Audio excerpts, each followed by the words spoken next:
Welcome to the Sports Car Lessons Podcast. I'm your host, Big Ken. Whether you're watching on YouTube or listening on a streaming service, please like, subscribe, and hit that notification bell so you'll be notified whenever I drop any new content. Welcome. Thanks for being here. Season 6, episode 251. Man, whew, I can't say that enough. I had no idea I'd ever be here. And thank you. It's because of you guys that I'm here doing this. I come back for you guys because I go to these shows and people come up, tell me how much they love the podcast, how much they love listening and watching. And that's my motivation. I come back because I say it all the time. I'm just here talking to a camera, right? So when I all that feedback and people come tell me, it motivates me to keep coming and doing this. So thank you. You're the reason we're here at season 6. Happy Sunday. Happy wild card weekend. Besides the Super Bowl, this weekend of football is my favorite weekend of the year. We know there's going to be upsets. Some teams have nothing to lose, and other teams have everything to lose, right? And you know, you look at, and now I know because we watched last night where everybody thought that the Chargers were going to beat the Texans, and then the Texans end up coming out with the W. And I can honestly say that I expected on this podcast to be saying, to be patting myself on the back a little bit, right? Because I expected the Chargers to win, and I think they could have won. I still think they were the better team. Not last night, but I still think they were the better team. And I sent a nice Justin Herbert rookie card off to for consignment. I sent it last. I think they received it on Wednesday or Thursday. I expect Monday it's going to be listed, and I expected the Chargers to have the W and a lot of excitement around them, and that card would be sitting there. And I would say, look, I knew exactly what I was doing, right? It all worked out. But now that card's going to go to consignment on Monday, and the Chargers are done for the year. So we'll see what happens. We'll see what happens with that card. But I was hoping that, and this is what happens, right? In this little hobby, the things we do, we take chances, we think things through, we do as much as we can, and then no matter how much thought we put into it, it still may not work out. It could. That card could sell high. I could be extremely happy. I will keep you updated on that card. But I think it probably would have done much better had the Chargers won last night. And upsets like first quarter of the Buffalo Denver game on right now. It looks like it's a very close game out there. I have that paused, and I want to watch that game in its entirety. But I know people were saying that they felt that the Chiefs did not want to see the Bengals like in the playoffs, right? Anybody but the Bengals. Not to get in there, but I really think the Chiefs would be more worried about the Broncos because I think their defense, I think a better defense worries an offensive team than another offensive team. Just my thought. I've been around sports my whole life, and if I had to choose, I would pick a better defense against a better offense. And I think history tells us that good defenses win games. So yeah, wild card weekend on top of all that, right? This weekend, there's nothing to worry about. Fantasy is over. We're not worried about points. Oh, I want this team to win, but can this other guy please get 5 receptions or score an anytime touchdown or anything, no, we don't have to worry about any of that stuff. Just sit back, relax, enjoy every game. In my opinion, some of the best games of the year happened this weekend. I set up at the Causeway show yesterday in Boston, one of my personal favorite shows. I always say these guys never disappoint with their shows. Their shows are somewhat destination. They are destination shows, right? They have a show at Foxwoods Casino. They have a show at Gillette Stadium. They have a show at Fenway Park. And this show is right at the North Station in Boston, right where TD Garden is. The show is actually held at a nightclub, Big Night Entertainment. So it's a nice venue. I've been setting up at the show. I like this show. And I know as a dealer, once you get your foot in the door there, you get first crack at the tables, right? And I know from experience the last 2 times that those tables really don't go public anymore, right? That almost every dealer is a returning dealer that they don't want to give up that spot. Or get moved off that list or put on a wait list, because this is definitely a show for me within driving distance that does not disappoint. 2 tables, get 2 tables at this show. I set up with my guy Rich at Zwittlerbug Cards. And it was quite a production. I have to say it was quite a production getting there yesterday. We met at my house 5:45 a.m. As well as Tyler from M&T Cards. He was riding up with us. The weather report called for some flurries in the morning, right? And I listened to the news, the 11 o'clock news the night before. Nothing to worry about. Perfect. We were packing up the car while the snow was falling at a pretty good clip. We picked up my man Jordan at Zips Cards in Sturbridge, Mass. And I could say when we got off that exit, and it was just nothing but a sheet of ice. I was just happy to be able to get off the exit and pick him up and get back on the highway. It was a white knuckle drive all the way there, all the way to Sturbridge, and from Sturbridge all the way into Boston, slaloming car accidents and spun out cars along the way. And that stretch, if you're in the New England area, that stretch on 84 between Hartford and the Mass Pike, one of the worst stretches of highway to drive with bad weather, because no matter what it is anywhere else, that turns to ice pretty quickly. Tons of accidents up there. Thankfully, we made it there safely. I'm sure they were thankful too, even though I was driving. But this show was great. It got to this show, started at 10. It was a 10 to 4 show. We hoped to arrive at 8. I think we got there closer to 9. It was fine. We got set up. That show started almost immediately getting set up, and it was nonstop all day. It truly had a feel of an old school 2022 show, where people coming up to the table, and by no means were we by the front door, right there. That the way this venue's set up is there's one room, and then there's an upper room that's really basically the nightclub portion of this room. And we were in the upper room. So when people coming in, they go through the front room and then they get to our room. So by no means are we at the front door, but people coming to the show, right, willing to sell their cards, at a good percentage, keeping in mind with me reselling that they need to leave some meat on the bone. You come up to me, I can't buy your card at 85%, and then try to sell it for 90 or 95, because we know people are just not paying that.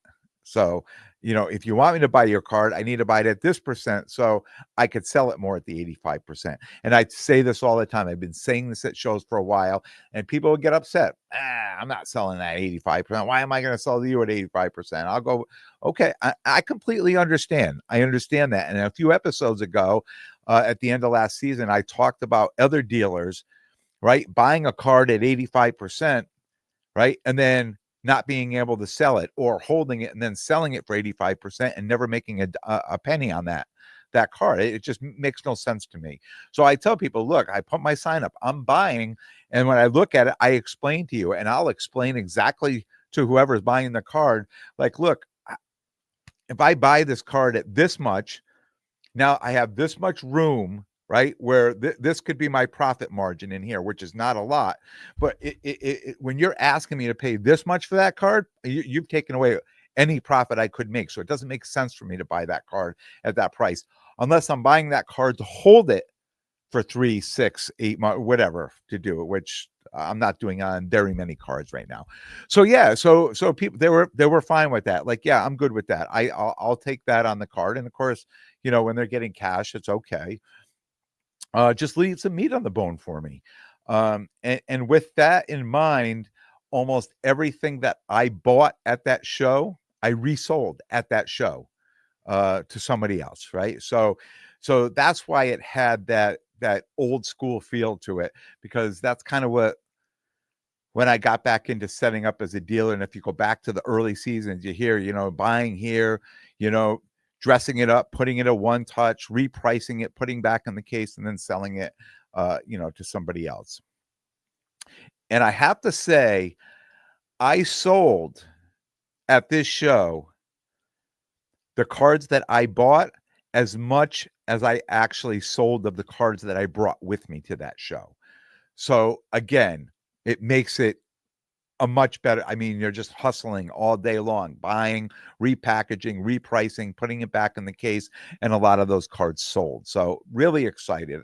I truly excited. Those are the type of shows that I really enjoy doing. That I'm able to do that, because yes, you're saying, oh well, you're making money. Well, yeah, but I'm working at it too, right? I'm working at it. I'm the guy taking chances and I'm working at it. And it feels like work all day long, right? But it's something that I love to do. When it's shows like that, I mean, I'm smiling, I'm happy. I'm telling people, man, this is a great show. I'm in my element now. This is what I really enjoy doing. Some of the other shows that I set up, and I said, man, there wasn't many people there. That's what I'm missing. That's the element that I'm missing, that I find myself sitting and chatting with other people and maybe getting somewhat bored and walking around or ripping a blaster box or something like that. It's not what I want to be doing. This is what I want to be. I want to be at these busier shows. And it just seems like these shows are really starting to crank up now. So I'm really getting excited about that. Love that old school feel to shows. And by far, this was the first time at a show I was competing with a number of other dealers with WNBA and Paige Becker's, right? Paige Becker's cards and Juju Watkins cards and things like that. People coming in looking, oh, I see so-and-so and this person over there and there was people set up. There was probably 8 to 10 people set up with all WNBA stuff in their cases, right? People that just like myself went through the Origins and the Select and had all these autographed cards and numbered cards and color cards. A lot of Caitlin Clark, so much Caitlin Clark in that room. There was a time, and not very long ago, I was the only guy with the Caitlin Clarks in there, and now it's everybody. And some of the big banger Caitlin Clark cards, people are walking around with, 6, 7, 8K cards, just unbelievable cards. For me, by far, my biggest seller was football. I sold a ton of low-end singles. Now, I talked about ripping all these boxes, blasters and mega boxes, and being in some prism breaks and things like that. So all these cards I'm getting, I'm repackaging up. I'm putting out there, and by far, football sold a ton of low-end singles. Anywhere from the $10 to $70 mark, but mostly in the $20 to $50 range.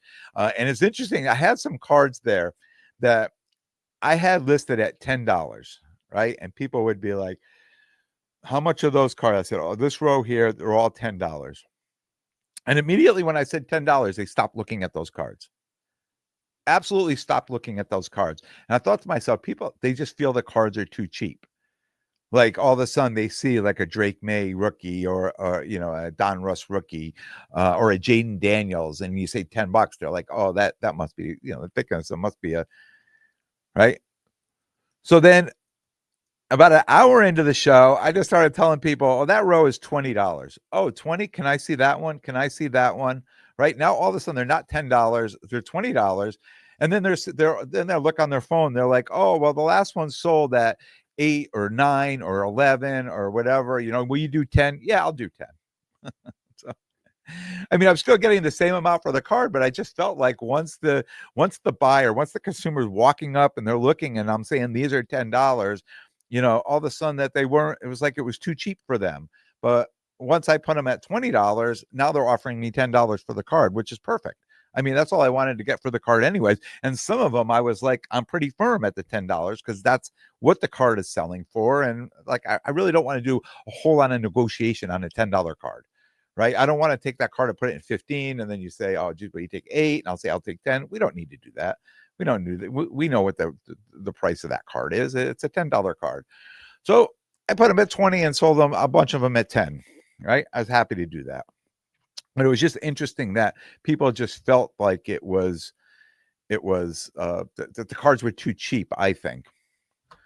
As far as WNBA, Caitlin Clark by far still the biggest seller. I had a bunch of her stuff came back. I had graded and raw of hers in the case, and I think I sold all but 2 cards that I had of her in my case, yesterday up there. I have some other cards that I have a 61 card order coming back from PSA this week, and I've got I don't exactly remember. I think about 7 or 8 Caitlin Clark the select rookie cards in there. I'm certainly hoping for the best on them, and I think I'd like to do like a PSA reveal on those cards. So you may see that. You may see a little extra bonus episode. I'm hoping that that package comes Monday. I think it's going to come either Monday or Tuesday, but I'm hoping for the best on that. And speaking of PSA, I'm always beating up on them. But I did get a dreaded PSA email last week saying that they refused an order that I shipped because it looked like the package had been tampered with. Then they sent a picture, which was very up close. It was very hard to understand what was going on. You could see that the box, I sent it in the small priority USPS box. You could see that the box had been wet and the tape had been peeling off in one corner. I wasn't sure if the box had been opened and somebody got into the box or the box was just wet. And I had to wait. So I had to wait a few days for them to actually ship this to come back. And then we didn't have mail on Wednesday. So, of course, I'm on edge waiting for this box to show up. Thoughts running away, right? Are the cards gone? Are they still inside? Did the box get wet? Did the cards get damaged in the box? I had no idea. The box was delivered yesterday, Saturday. Thankfully, all the cards were still inside the box, safe and sound. And I wrap them, and I seal them up inside there. So even if the box did get wet, I mean, nothing got through to the inside of the box. And even though I have collectible insurance that covers my cards that are being shipped, I just hated the thought of having to file a claim and go through all that. So on one hand, I'm happy I got all my cards back, but on the other, I'm thinking to myself when I got this box in my hand, I'm like, just because the corner of the box was wet and some of the tape had peeled up, I guess on their end, if they opened that box and the cards were damaged by water inside, now they become responsible for it, right? So I could see why they sent it back, but I was a little, for what I went through all week, I wasn't happy that they returned that box, but I will super excited to get all my cards back, right? And now I'm gonna repack them up and send it back again on Monday, and probably add another order to it of the cards that I picked up this weekend. But the Causeway show, back to that, traffic was solid all day. I mean, it did not slow down the whole day. People were definitely buying. I saw a handful of repackers in the room. And I know, people go both ways with repackers. These guys are ruining the hobby. Oh, these guys are the best thing for, and there's a lot of in between. But talking to a lot of dealers, like I see I know a number of the dealers. I know who the repackers are. So I see when they're buying. I said, "Hey, I see you. You sold some cars to, because I just want to get their thoughts on. Because I know what they're paying. I know what certain people are paying on the cards, right? So in my mind, I just want to dig in a little deeper. Like, what makes sense to you? Like, what are you selling?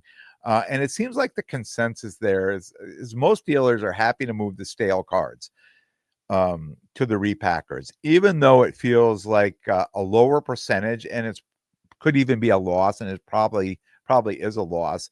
Um, they still feel they're getting more from them than they would get selling to anybody else in the room.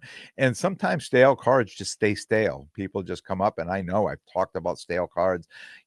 We get a card that we think is a great card and it should do well, and it just sits there, and people don't even want to look at it. And when they do look at it, um,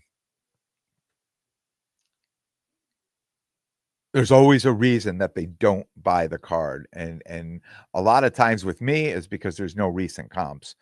And I had that Brady card I talked about I don't know how many episodes ago, where the guy got upset with me, at my pricing on the card, and that I had it priced too high. But there's still no recent sale on it. And of course, in Boston, a numbered, an orange refractor numbered to 199 PSA 10 is a very exciting card. And so many people came up, took pictures, and talked to me about that card. Uh, and the last sale on that card was in March for 125, and January it was 200, and last December, or well, a year ago now is 200, a year and a month ago 195. But people just can't seem to get past the $80 offer on that card, which is, I'd rather hold a numbered Brady card PSA 10 than move it at such a low price. I would just rather keep a card like that instead. And I talk about having the numbered cards. I like numbered cards, and I think down the road in the future, especially with everything that's going on now with the production of cards, I think anything low numbered is going to be a lot more value than any of these other unnumbered cards, even though it could be a parallel or color or whatever it is. If there's no number on it, I don't think it's going to hold as much value as a numbered card. And as far as selling off to the repackers like that, I agree with that. I'm happy to do it too, and I've done it, and I'll certainly do it again if I get some stale cards that I'm happy to move. It was great to see some familiar faces there, but it's always great to see a lot of new faces in the crowd. And I think that's one thing I like most about the Boston shows. I feel a lot of the sales I do are to people that I've never met before. And it's always great to meet new people and talk to people, invite them to give the podcast a listen. Um, Love seeing people. I love, I just said earlier, I love when the people come talk to me, just make a point of saying, "Hey, I love the podcast. I listen every week," but it's always great when you meet somebody who has no idea who I am and what I do and what's there. And you make a sale and invite them. Hey, give the podcast a listen. Um, but I think the new faces, that is true at most destination shows, right? Here in Connecticut, we have the Mohegan Sun show. And I think a lot of people just travel that come to that show, because you would think a show, all the other shows in Connecticut that I go to, I know mostly all the dealers and all the people who attend. But when you get to a show like Mohegan Sun, you see a lot of new faces show up in that room. And I think people are coming, they're saying, "Hey," and I would do the same thing. "Hey, like, why not? Let's go spend the weekend at a casino, and they got a card show going on, and maybe we could do some gambling and see another show at night or whatever." So you can turn it into a whole destination, and I think people enjoy doing that. When I was at the last Mohegan show and I met some people, asking them where they're from, they were within driving distance. Maybe they were from Pennsylvania or Delaware or something like that, that they came to the casino for the weekend and came to the card show.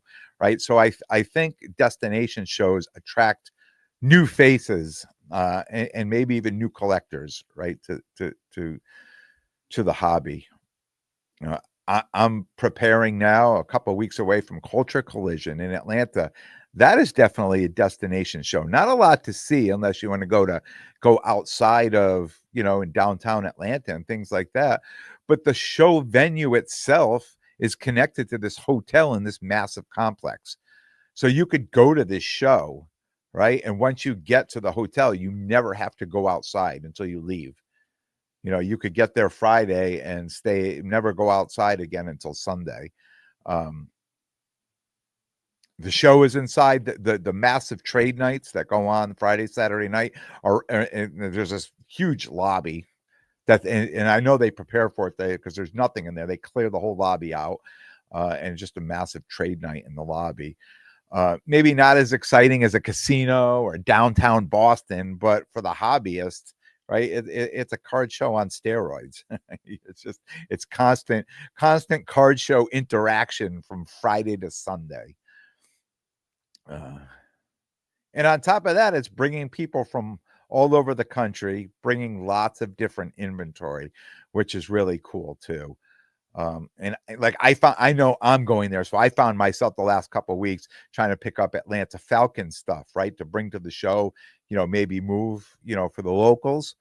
Um, but I'm still, when I look at my inventory, I'm still like New England sports heavy because I set up a lot in this area. But we'll see what happens. I did this show last year, and I think it's going to be just fine. So yeah, Causeway, great show. They do them a couple times a year. I highly recommend that show, um, especially the Boston one if you like going in downtown. Sunday, I went to a local show in Orange, and being tired from Saturday, I actually slept in this morning. I didn't get to that show till almost noon, which is you know frowned upon in the in the hobby, right? Getting to a show that late. But I picked up one small card. I chatted it up with Bill and Billy Sports Cards. Um, and they were there. They were at Causeway too. So they come up too, and they walk that show. So a lot of times at show, and I just give you for instance, just jump into back to the Causeway a minute. So they come to the show. They get there in the morning, say hello, and they go off. And I didn't see him again for like 3 hours. And I even said to Rich, I'm like, did they leave? I mean, we haven't seen them. And he's like, no, I think they're still here. And then they came back around. I mean, that's how busy that show was, just going from table to table in that show.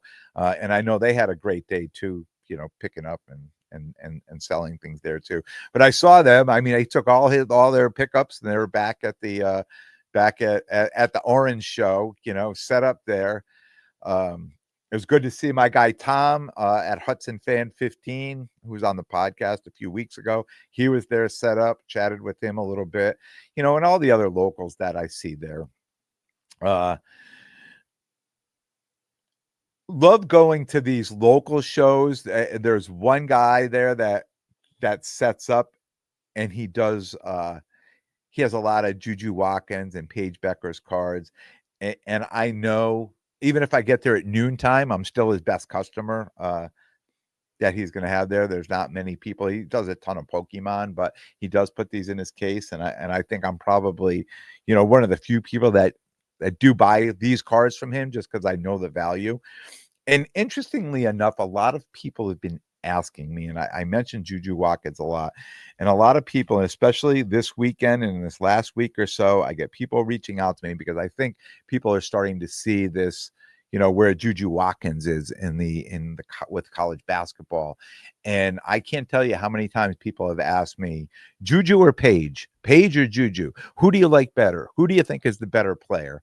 Right. So if we were just looking at nothing else but the player themselves, I'm 100% Juju, right? I just think she's a more well-rounded player, and there'll be a ton of hype when she does make it, when she is draft eligible.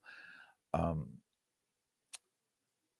But I think this year, as we move towards the draft, I think Paige is probably going to be the more popular for the people who, want someone more in that lane to collect, knowing that this is her senior year and she'll be off to the draft next year in the top 2 or 3. I don't know. Mentioned this before. I don't think she's going to go number 1, but she could, but she should be the top 1, 2, or 3 pick, and it gives somebody someone to follow. But I think the excitement is going to come the following year with Juju Watkins. I really do. I think she's just a better player than Paige. Don't tell Paige I said that. My pickups, I'll run through them pretty quick here. I picked up some WNBA. I picked another one. So here's another player who's WNBA, Cameron Brink, that I've just been trying to, low key pick up some of her cards. She was having a phenomenal season last year, and she tore her ACL, and then her card just kind of tanked from there. So I think, I picked up a bunch of these cards of hers, nice colored, numbered cards that if they're gradable, I'm going to grade, and hopefully when the new season starts and there'll be a nice push on her rookie cards.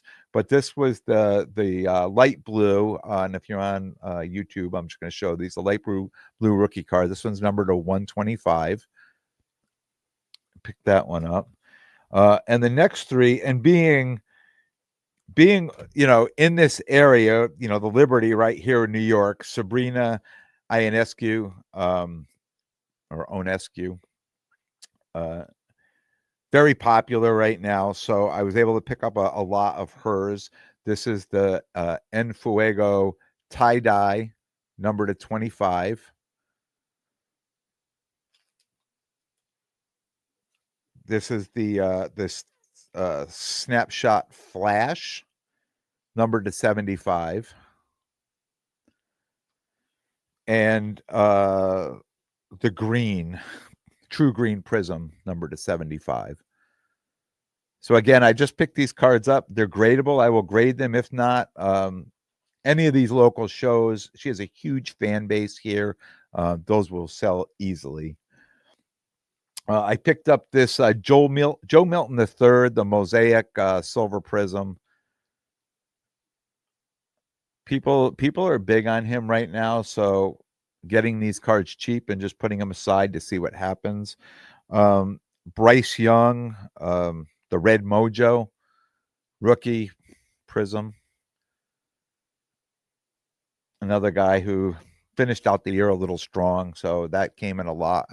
So I just grabbed it. I picked up this Bo Nix Yellow Reactive. This card looks super clean, and I think it was just pulled before I showed up at the show, so maybe one to grade. Two silver prisms. Keon Coleman, again, this area, Buffalo. So this is a silver prism. And Malik Neighbors, silver prism. And my favorite pickup of the week, 2018 Panini Prism, Saquon Barkley, rookie auto, red wave, number to 199, PSA 10. So here's a guy that, if you're at any of these, and I don't know about your shows, but here locally, so many people looking for his cards over the last month, last 2 months. Everybody, do you have any Saquon cards? Any Saquon cards? When this card showed up at my table, I made the deal for it. I was happy to get it. I'm definitely for sale, but I'm just excited to get it at this time of year. Hopefully the Eagles will continue on, and this card will gain some value. You never know. But that was it. Those were my pickups that I came home with, and I told you I sold a ton of what I had there. So, and I was happy to do so. Remember Thursday's episode, brand new segment. I'll be bringing on Jordan at Zips Cards and Tyler at M&T Cards, and we're going to be bringing you something brand new. So looking forward to that. I know it's going to be awesome. I really truly believe everybody's going to enjoy it, and they're going to be happy to have that episode to start looking forward to once a week. So that's all I have for you. I'll be back again, like I said, on Thursday with something a little brand new for you. I want to thank everyone for tuning in. And if you like what you hear, please definitely subscribe. And most importantly, tell a friend and spread the word. Until next time, take care of yourselves and everyone around you.